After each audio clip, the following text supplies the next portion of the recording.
I love Adventure Time, so that's why I'm going to make an analysis of it in video form.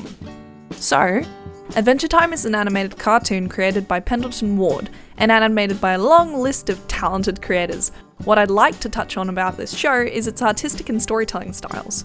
Pendleton Ward himself has worked with many creators, but his most notable works recently are Adventure Time and The Midnight Gospel, both of which have distinctly trippy and bubbly kinds of aesthetic qualities. Focusing on Adventure Time though, this show has successfully created distinct silhouettes and designs for its characters, which is great for marketing and probably contributed to how it initially went viral as well. Of course, it not only had the artistic style going for it, but the way Adventure Time created its stories, it's really unique as well. Pendleton Ward directed Adventure Time to successfully tackle adult and deeply theoretical topics in an easily consumable episodic TV show. It successfully did so without patronising its audience of young teenagers, and it still maintained its overall goofy atmosphere as well. Even more so, Adventure Time didn't just face intense philosophical themes because they make for easy episode topics though. Pendleton Ward successfully created a TV show able to grow up with its audience whilst the characters grew up in the show.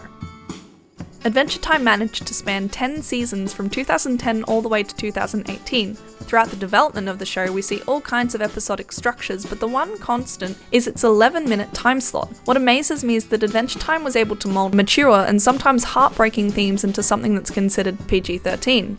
It's a cartoon of short stories and poems fitted snugly together without compromising any of the emotional impact due to the short time slot. Finn, the main character, aged over the time of the show airing without the audience even realising it, and in turn the audience was even more connected with the characters as they grew up alongside them. Pendleton Ward himself did have plenty of experience before starting Adventure Time. He managed to get to CalArts where he met animators J.G. Quintel from the regular show and legendary Alex Hirsch from Gravity Falls.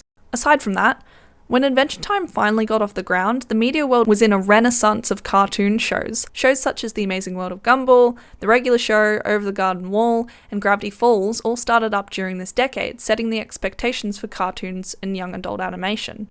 Another smaller influence that I wanted to bring up that I found interesting was the influence of Web 2.0. Web 2.0 would have been well underway by the beginning of 2010, and ways of communicating online would have been more streamlined and user-friendly than ever before. This new realm of communication encouraged pop culture communities and even more unique ways for creators to market to their audience.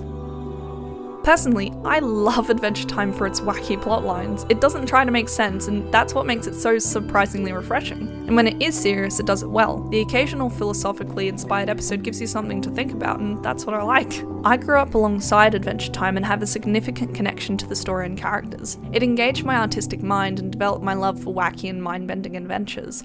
As an art student currently studying surrealism and enjoying it exponentially, it shows that these serious topics don't necessarily have to be dark, but can also show a thought-provoking side to surrealistic theory. Typically, the audience would consume this piece of media when it airs on live TV. Before it went viral online, Adventure Time aired on Cartoon Network.